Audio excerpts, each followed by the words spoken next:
I really encourage you to make sure that you change your mindset before you listen to this, because you have to change your thinking before you change your eating. Because you have to make it a choice, and it cannot be considered a deprivation in your mind, or your subconscious mind is going to help you work to sabotage your progress every single time. So we are going to move to the second thing, which is dairy. Now, I know a lot of you are going to be like, but Dr. Heather, milk does a body good. Now, it's really important that you know marketing plays a huge role in how we think of food and how we think of our health. And just because a company is telling you that something is good for you is not necessarily the truth.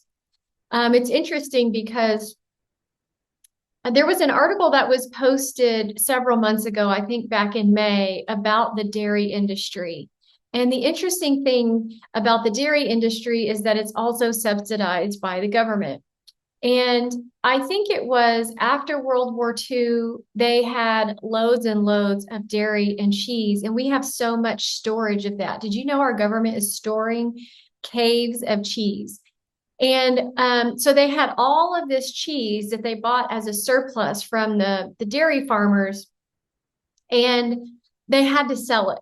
So they created this huge marketing campaign with millions and millions of dollars. And that's where they came up with this slogan, milk does a body good, despite the USDA having studies that show that most people are lactose intolerant.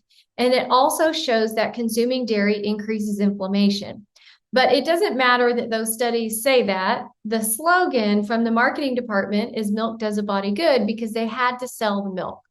Now, unfortunately, the dairy industry is really on a decline, and it's moving. I think it's like, I forget what the statistics are, but it is slowly declining because more and more people are learning the truth about dairy, and that it really causes a lot of inflammation. It can cause autoimmunity. Now, let's get into it, okay? Until about 10,000 years ago, we didn't domesticate animals. We did not drink milk unless a hunter was brave enough to milk a buffalo. Most humans stopped producing lactase. Lactase is an enzyme that helps you break down lactose by the age of 2 to 5. And that's about the natural weaning age of a human, right? So as the human being starts to wean, you decrease your production of lactase. And so even though you may not notice the symptoms, when you consume dairy, your body creates inflammation because you're not breaking down lactase or lactose. The normal condition is to naturally stop producing lactase once is weaned. And it's really important for you to know that not only does dairy contain lactose, but it also contains casein. And casein is a large protein molecule that is really difficult for the body to break down. Now, in human breast milk, we do have casein as well. But again, as we start to wean from breastfeeding, our body's ability to break that down decreases significantly, if not completely. And it's really important for you to know that cow's milk has about 32 times the amount of casein as human milk. So yes, we're not supposed to be drinking breast milk at the age of 45. But think about this. We don't break down casein and lactose, but yet we're consuming a dairy product that has 32 times the amount of casein than what we would have in nature. And so this casein creates a lot of inflammation in the body. Now, you're going to ask, well, what about goat's milk? Goat's milk has about 15 to 16 times more casein than human breast milk, and sheep's cheese is about even to breast milk.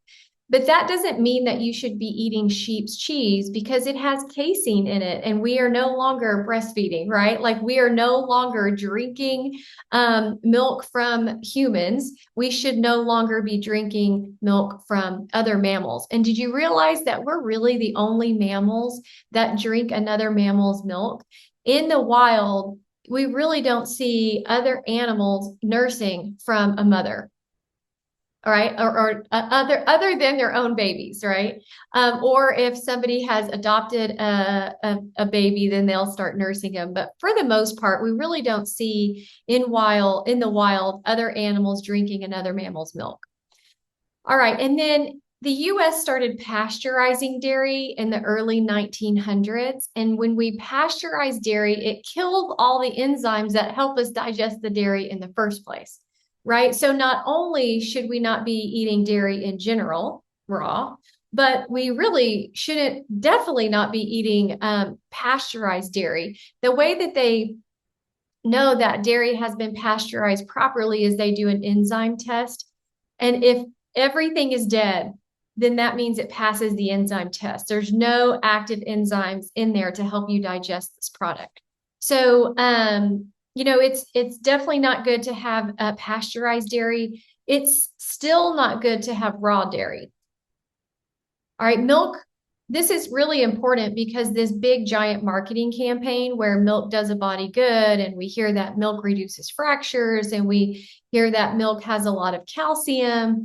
But the truth behind all of that is milk does not reduce fractures. Dairy actually may increase the risk of fractures by up to 50%. And they've looked at different cultures, and the cultures that eat or consume the least amount of dairy have better bone health, better bone density. And calcium isn't as protective as bones as we thought. I want you to think about this. So here in the US, when we get osteoporosis or osteopenia, your doctor's going to automatically tell you need to eat calcium, right? Or to consume calcium, take a calcium supplement. But they don't necessarily tell you that you need all the minerals that make up bone, but they just tell you calcium. And it's important for you to know that an osteoporotic bone it doesn't have less calcium. It has less minerals across the board. So calcium is only one mineral that makes up your bone health or your bone structure. And osteoporosis is not a decrease in calcium, it is a decrease in the bone density, right? And when we have a decrease in the bone density, it's really with minerals across the board. And calcium may actually raise your risk for cancer. I'm not sure exactly what the mechanism here is. However, when we take a lot of calcium and we don't balance it out with all of the other minerals, you really start to leach and alter the levels of sodium, potassium, magnesium. And so it really starts to change all of those minerals across the board and creates a lot of dysregulation and imbalances. Also, it's hard on the kidneys and the adrenal glands when we overload the body with calcium. And about 75% of the population is genetically unable to digest dairy products. All right, so here's the diseases and the symptoms that are related to dairy consumption. ADD, allergies, asthma, autism, autoimmune issues, colitis, constipation, IBS is there, type 1 and 2 diabetes, ear infections. If you have children that have major ear infections or grandkids, the first thing I would do is take them off dairy, and you will likely see that those will start to clear up. Studies show consuming pasteurized dairy can cause poor growth, muscle stiffness, compromise integrity of internal organs, less dense and short bones, B6 deficiency, and it can cause hair loss. Did you hear that? All right, so what are you supposed to do? So what I would say, and what I typically recommend, is that I allow my patients, as long as you don't have a nut allergy, to have almond, coconut, macadamia, and cashew, all unsweetened, of course. And then I like to substitute full fat coconut milk, like in the can. They make a coconut cream or a coconut milk, and I use that for heavy whipping cream, and I use that for cream in my coffee as well because it has a really nice thick consistency. And what we really should stay away from is oat milk, which is a huge thing. these days. Oat milk is all of a sudden everywhere. But the crazy thing about oat milk is, first of all, it's a grain. And you learned in part 2 that we need to stay away from grains. But I don't know what number I was on, but oat milk, number 1, it's a grain. Number 2, when you take you get the juice essentially from the oats, you're concentrating all the sugar and all the phytic acid, which is very inflammatory, into this drink that you're drinking. And so you're taking most of the bad stuff from the oat, and now you're drinking it in a concentrated state. So if I was you, I would stay far away from oat milk, rice milk, soy milk, and quinoa milk. All right, so we're going to stop sharing here, and then we're going to go to the next food.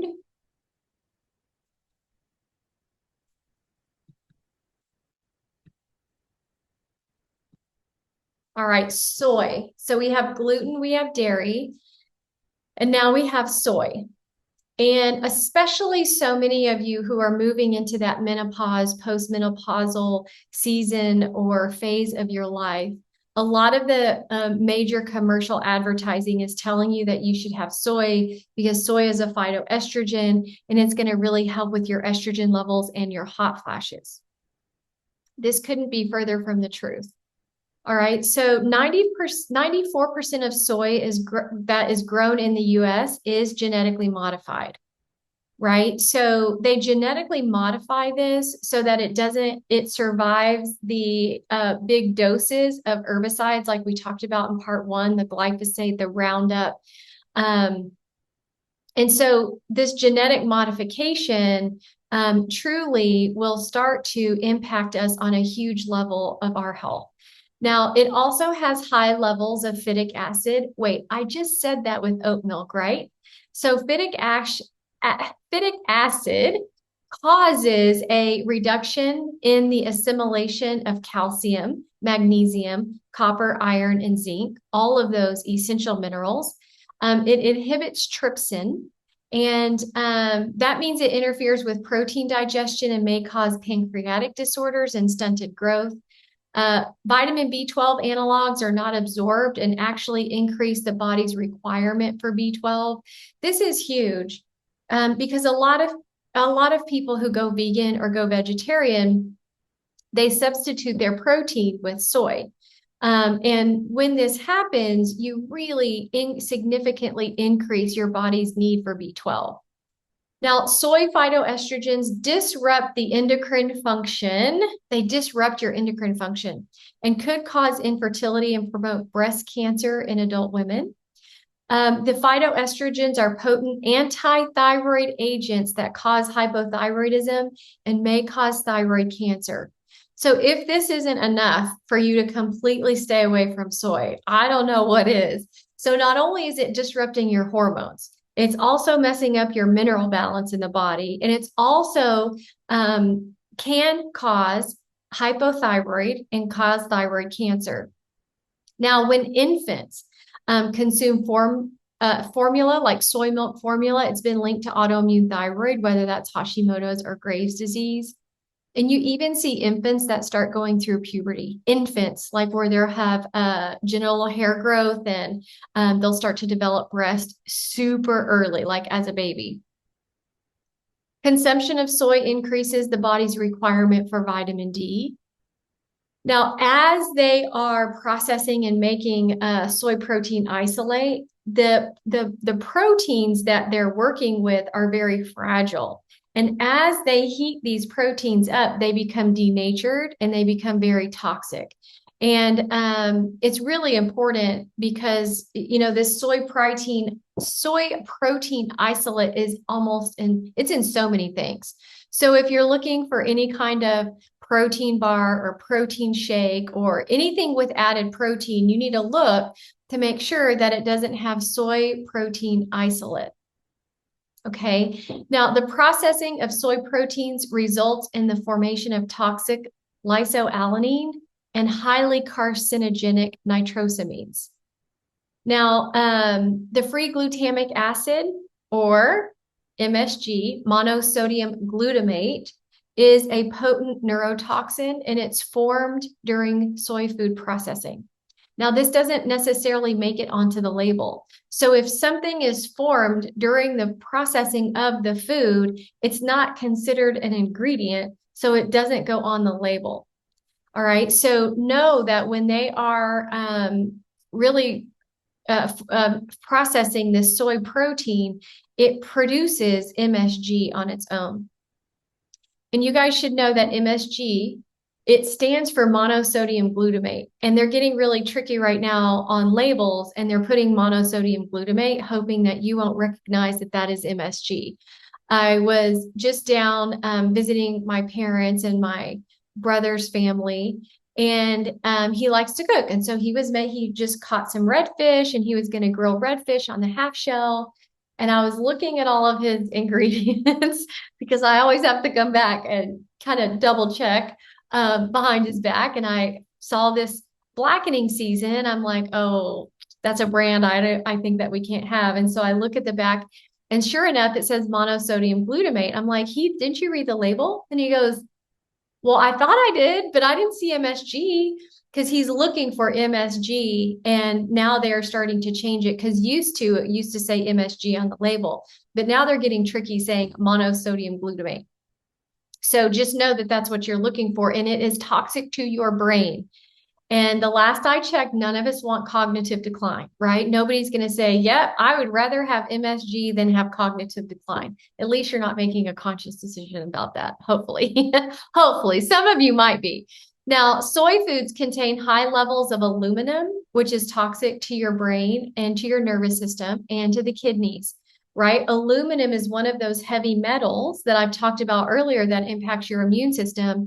But we know that aluminum and mercury are huge as it relates to causing cognitive decline. Now let's dispel some of these myths of soy. But I thought, Dr. Heather, that Asians consumed large amounts of soy foods and they live longer than all of us. Well, in reality, they only consume about a tablespoon worth of soy in a day, right? So they don't eat a large amounts of it. It's more treated like a condiment. And a lot of times when they're eating their soy, first of all, it's not genetically modified. Second of all, they ferment it over a long process. So the fermentation process has a way and an ability to break down, different proteins, and we use enzymes to break down things as well, so that it's easier to digest, but we just don't do food that way. And did I say that it's non-genetically modified?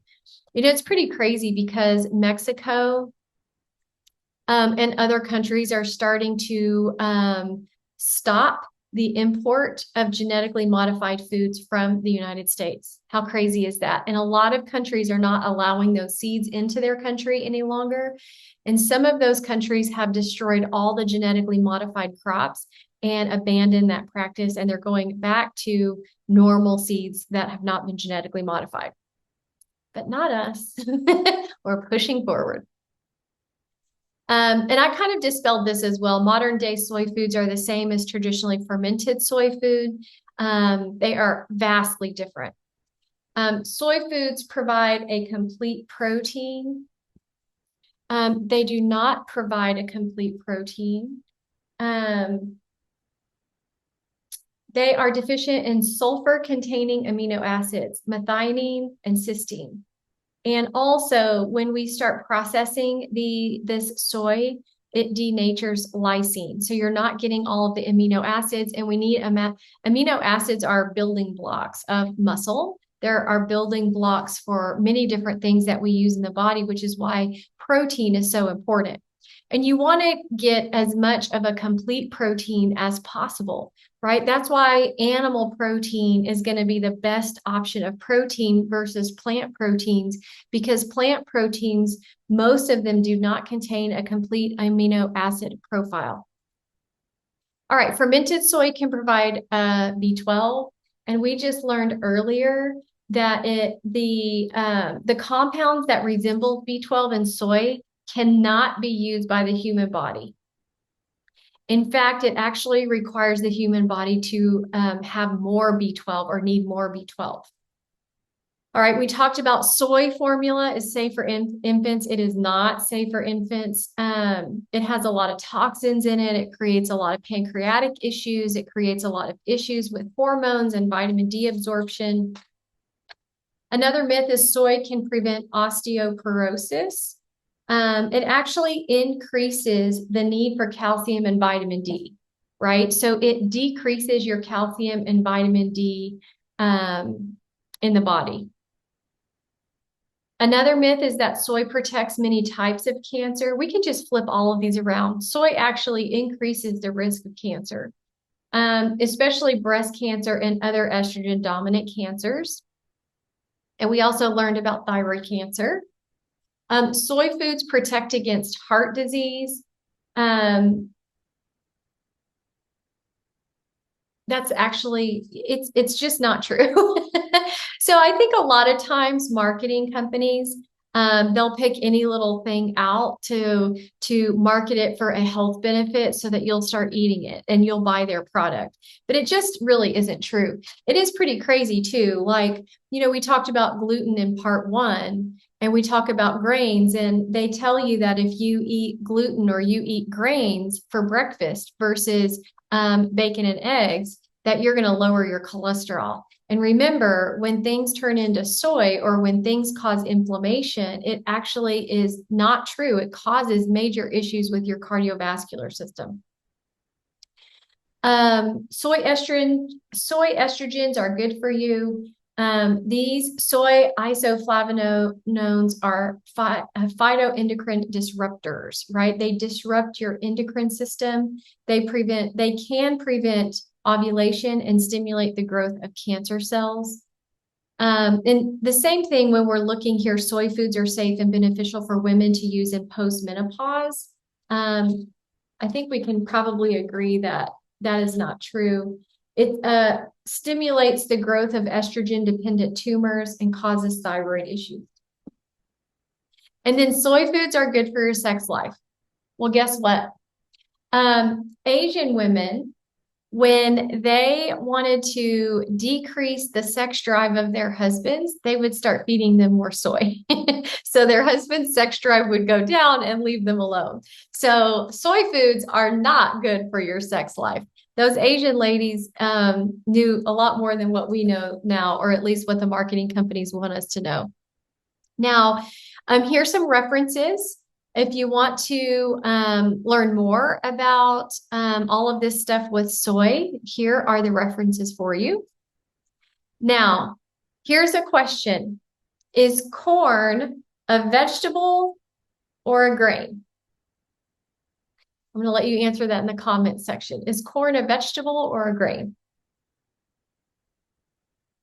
A lot of times, I ask my patients, what's your favorite vegetable?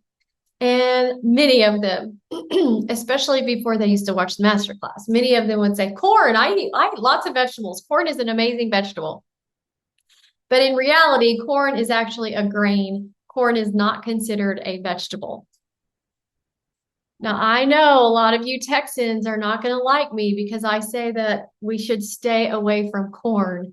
And I know how much we love our chips and salsa, that we just have to remember that you've got to find a substitution so that you can still partake in these habits if you would like to, that you can still go to your favorite Mexican food restaurant, but you will need to bring your own substitution. All right. Yes, there are substitutions that are good, substitutions. And there's also lots of substitutions for tortillas as well. So let's talk about the downside of this grain called corn. 99% of corn is hybridized, which means that same thing that we talked about with wheat. They take some genes from another corn, or they breed them together, right? They take one corn, what's the word I'm looking for? One species of corn and another species of corn, and they mate them together, right? And they are hybridizing. They are selecting for genes, right? They are selecting for increased sugar content. because the more sugar content that you can get out of corn, the more valuable it is, right? The more high fructose corn syrup that can be made, the more energy that we can give our cows and our livestock and all of that stuff. So they want to increase the sugar content. Now, 92% of corn is genetically modified. Again, Mexico, because they were having such a major health crisis, they actually stopped the import of our corn. And so, it's interesting. I had a patient and she was working at, I don't know what you call them, but like where the truckers are carrying their big loads of corn and they're checking them in to go load them into the shipping area and to ship them overseas. And she was having to turn these truckers around. And they were like, well, what am I supposed to do with all of this corn? And she was like, I have no idea. But essentially, other countries are stopping the import of our corn and soy because they can see what it's doing to the health of their communities. Now, corn is one of the highest foods in lectins. Now, lectins are the poisons that are contained in the skin and the seeds of vegetables and fruit, mostly in vegetables. But like beans and legumes are also high in lectins, and corn is really, really high in lectins. Now, these lectins, essentially, it's the poisons in the vegetables that prevent you from eating it. It's their way of survival, right? They can't run away from you. They can't hide from you, although some of them try to hide underneath their leaves.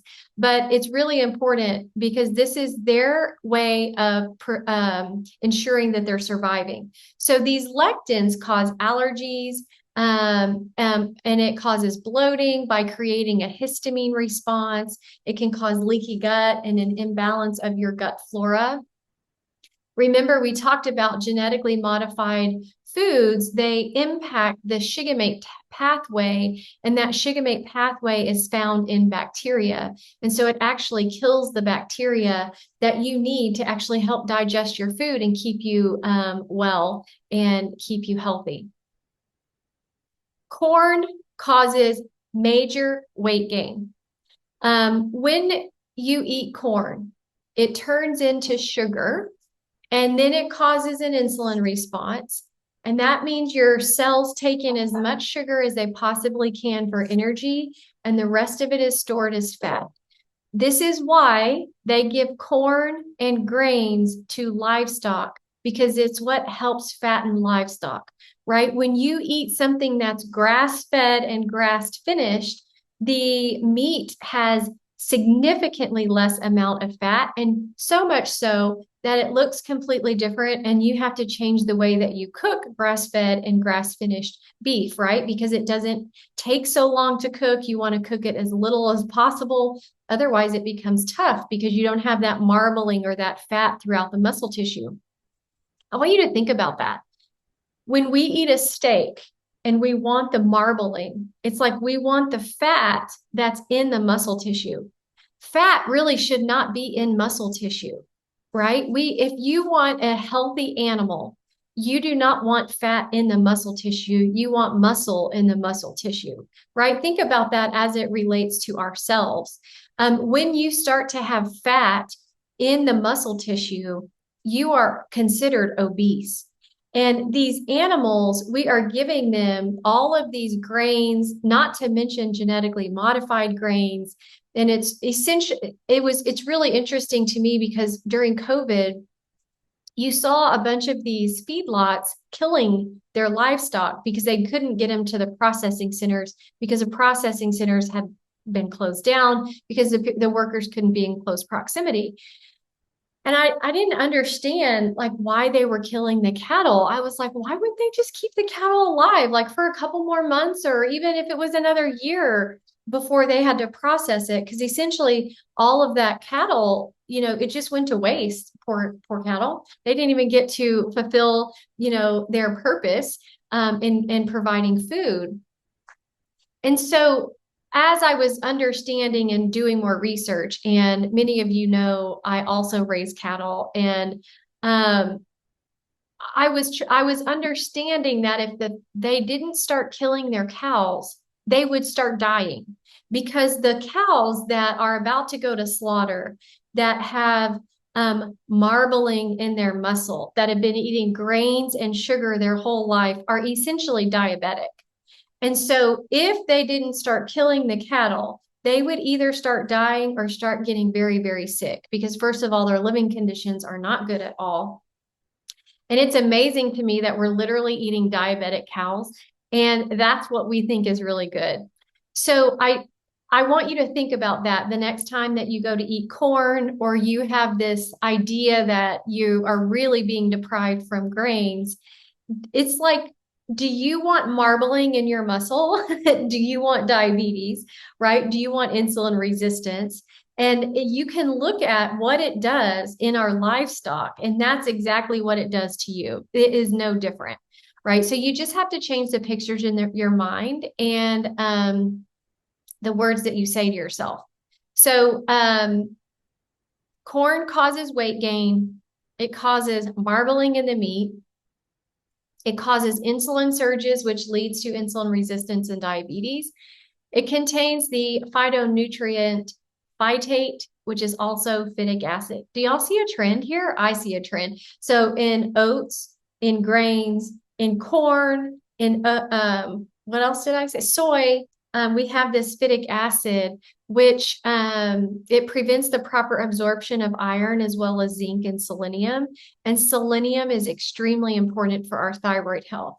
This also contains prolamines, which is a protein that your body cannot break down very well, and it leads to leaky gut and an imbalance in the gut flora. Now, in the 1970s, Dr. Kellogg, let me make sure I'm getting this story right. Dr. Kellogg, who is in the Kellogg family, the Kellogg's that you know, the cereal, the cornflake cereal. He was, if I remember correctly, a psychiatrist, and he was running like an insane asylum. And what he did was he created corn flakes for his inmates, so it would decrease and stop their sexual activity and sex drive. And it was very successful. So I found that was very, very interesting, that that's how corn flakes were actually created and why they were created. And then they were like, hey, we got to sell this to the whole population. So there is several downsides to corn. And to this day, the Kellogg family still sells corn flakes along with many other things. So if you want some references to this PowerPoint, you can go to drgundry.com. You can look at this article here, and you can go to paleoflourish.com as well. All right, one last one. So we have gluten, dairy, soy, corn, and now for the last one, fructose. Now, at first, when I was doing this, I thought that everybody knew that we weren't supposed to drink or eat sugar. And you're not supposed to eat sugar because sugar is what makes you fat, right? Sugar directly causes an insulin response. It makes you store fat. And not only that, it's toxic to the brain, toxic to your other organ systems. That's why diabetics go blind. They get kidney failure and have to go on dialysis, and they get amputations because it really damages your nervous system. But with that being said, I feel like most people know sugar is bad, but most people think fructose is really good for you. All right, so fructose is the sugar that is found in fruit. It's found in regular cane sugar. It's found in honey. It's found in, I'll go through the list of all the other things. Now, fructose, when overconsumed, it causes high triglycerides. It causes fatty liver, and we talked about fatty liver in session 3, part 1. It causes metabolic syndrome, insulin resistance and diabetes, cardiovascular disease. It's linked to cancer, causes high uric acid and irritable bowel syndrome. So this is really, really important, because a lot of people, when they start changing their diet and they get off of sugar, they go straight into fructose. My dad was doing the 90-day challenge with us. And those of you who've been part of this group for a while, every January 1st, we start a 90-day challenge. And there's no sugar allowed. And so my dad, he was doing really good, and he is really addicted to sugar. So he's doing really good. And he came over to my house and they brought bananas. And I'm like, I don't eat bananas, but they brought bananas. They like bananas. So I see my dad eating a banana, and then, a couple hours later, I see him eating another banana. A couple hours later, it's like another one. I'm like, Dad, all right, we gotta rein in what it means, no sugar, and we've got to dial back the fructose because it's creating a lot of issues. So it's not that all fruit is bad. It's that we need to see what our tolerance is to fructose and how much our body can tolerate without creating all of these issues. All right. All right. So fructose in excess causes oxidative stress, which is aging. Oxidative stress means that as you make energy, when you make energy, you create like a garbage, or you create like a byproduct. And when your body can't clear that out very well because you lack antioxidants, that speeds up the aging process. And that also increases your resistance to insulin. Fructose damages the mitochondria. Mitochondria are the little, structures inside your cells that produce energy. So when your mitochondria is damaged, it creates less energy production and metabolic output. It almost puts you in a state of hibernation, right? Many of you probably feel like you're in hibernation, where you have less energy production, you're tired, you can sleep all the time, you want to stay inside, you don't want to go out. Now, over time, that survival switch, that hibernation switch, becomes constant. And then you lock being overweight in, right? So it gets locked in, and it just becomes this constant survival switch. We also talked about your body being in survival mode. This is part of it, right? In a state of sympathetic overdrive. Now, fructose consumption makes the body produce more fructose.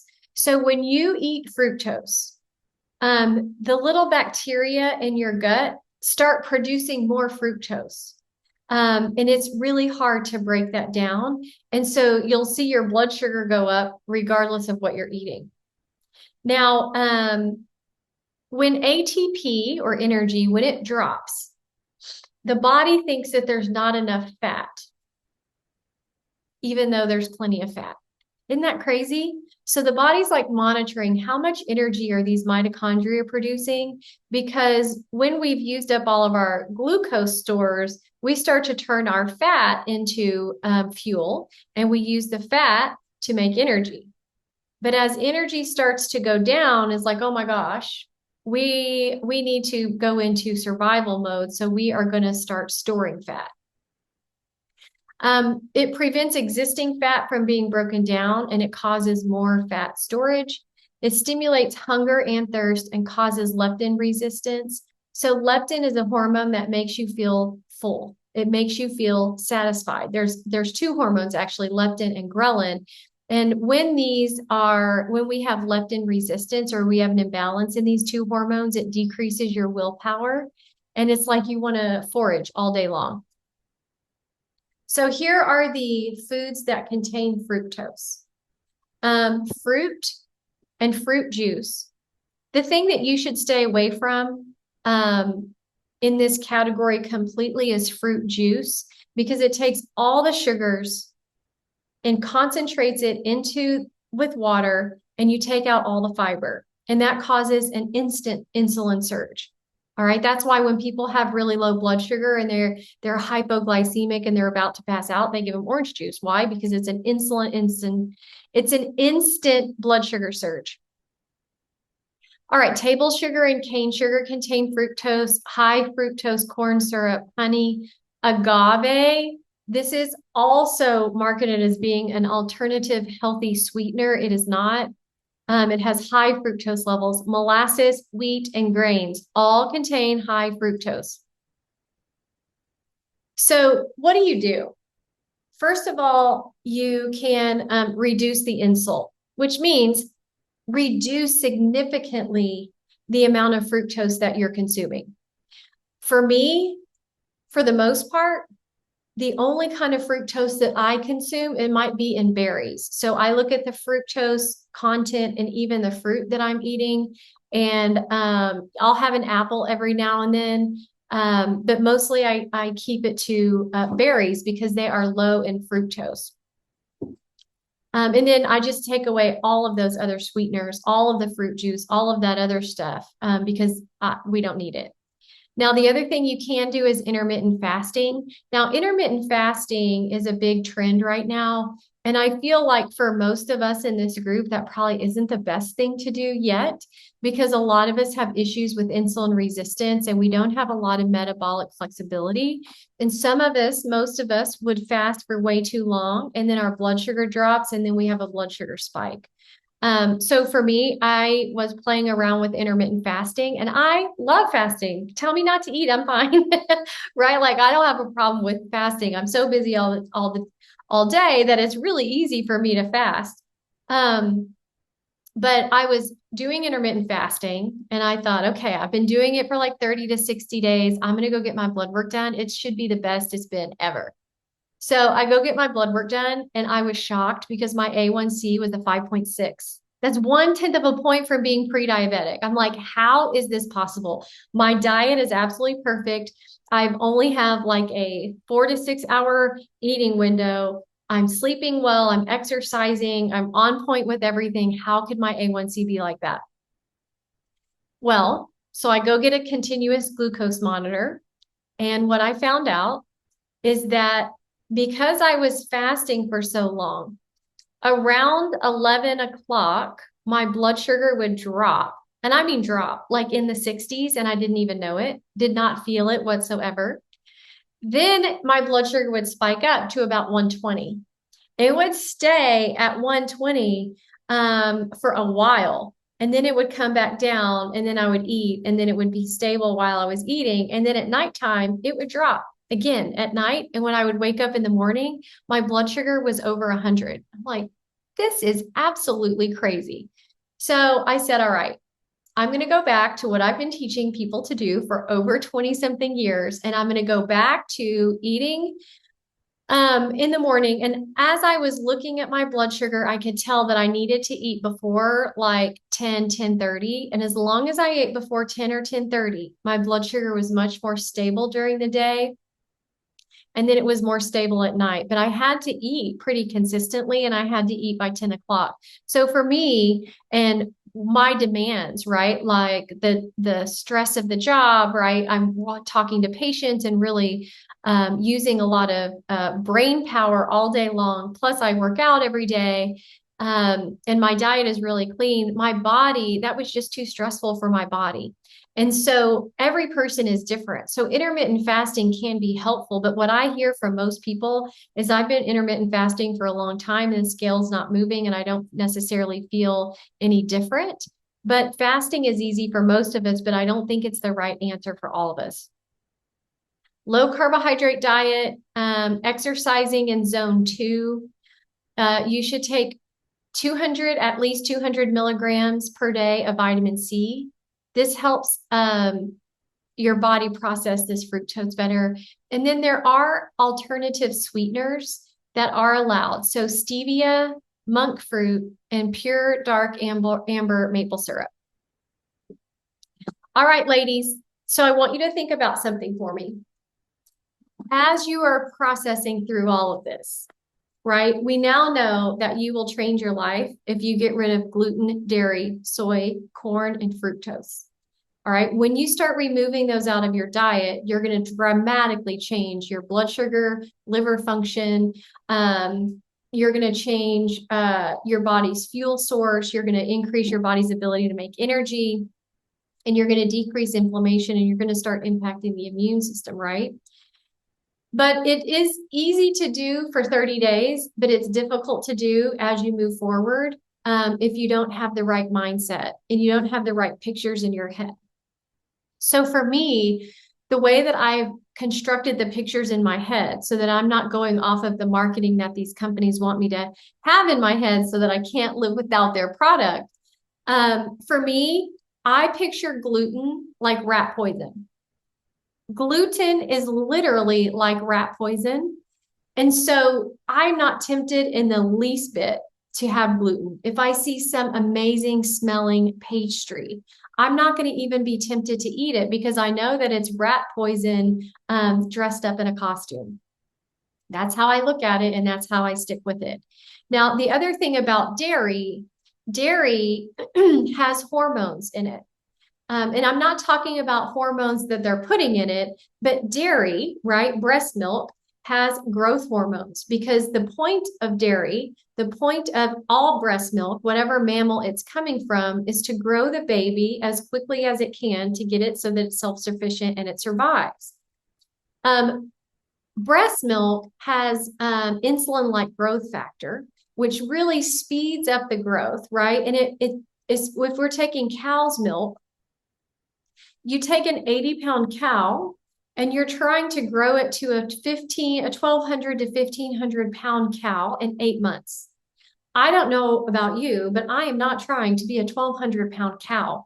So if I look at it like that, I'm like, I definitely am not, it makes it way easier not to consume dairy.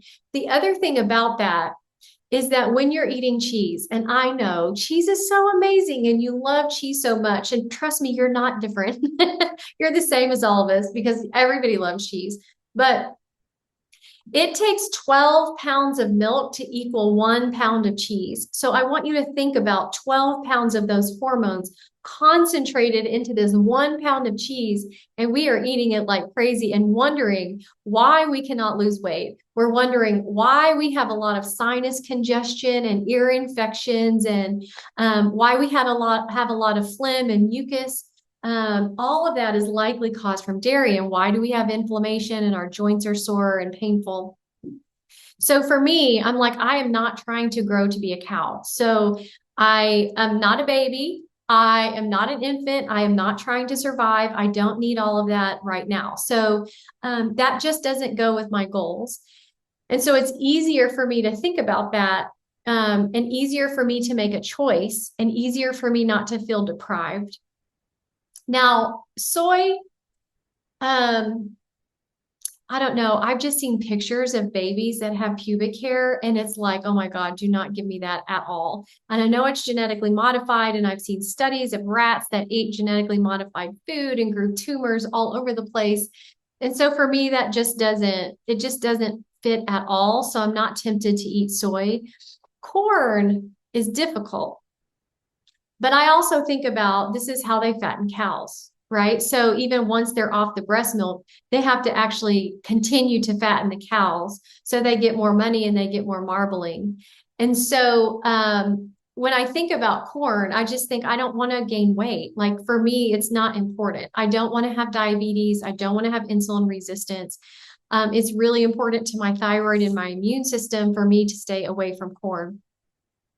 So you have to think about those things and you have to make choices so that you set yourself up for success and not self-sabotage. So I hope this helps you, but I encourage you to start gluten-free, dairy-free, soy-free, corn-free, and fructose. Lower your fructose. So it doesn't mean we can't ever have any kind of fruit. Just don't overdo the fruit. A lot of times we start making these morning smoothies and you put like blueberries and strawberries and bananas and all of this lot mangoes and pineapples, and it's like a big fructose bomb. And so when you're doing that, you're just raising your blood sugar and you're storing fat, right? And you're creating insulin resistance, and you know how the cascade goes, and creating fatty liver. So I encourage you, a rule of thumb for me and my patients for the most part is 10 grams or less of fructose per day. And if you want to, if just go ask Dr. Google, say, just put in like a fructose chart. And then you'll see a chart that comes up, or several different charts that come up that give you like the fruit and how many grams of fructose and the serving size. And a good rule of thumb is to keep it less than 10 grams of fructose per day. Most days I never eat fruit ever. I think I might eat fruit like twice a month, maybe. When I'm gathering with family, because I always do a huge breakfast and I always have a bowl of berries or whatever. So I might eat fruit then. But for the most part, I don't eat fruit hardly at all. But a rule of thumb is less than 10 grams of fructose per day. All right. I hope that was helpful. You probably need to watch this again. You probably need to take a breath, get your mindset right, and watch it again. And I want you to think about where there's resistance, right? I want you to think about, if you're having resistance and you're listening to that subconscious mind that wants to keep you safe and doesn't want to change, right? That wants to keep you away from change and keep you right where you are because you're surviving. It's not looking for you to thrive. It just means it's wanting you to survive. So I want you to think about the resistance that you're coming into. And I want you to think about if you're choosing the instant gratification, the moment that stuff hits your lips, or you're looking at the long-term goals and benefits that you have for a great life without chronic degenerative disease, a great life with energy that you can spend with your grandkids and that you can not be a burden on your family and you can go traveling and you can do all the things that you want to do in this amazing life. So you have to ask, what's more important to you?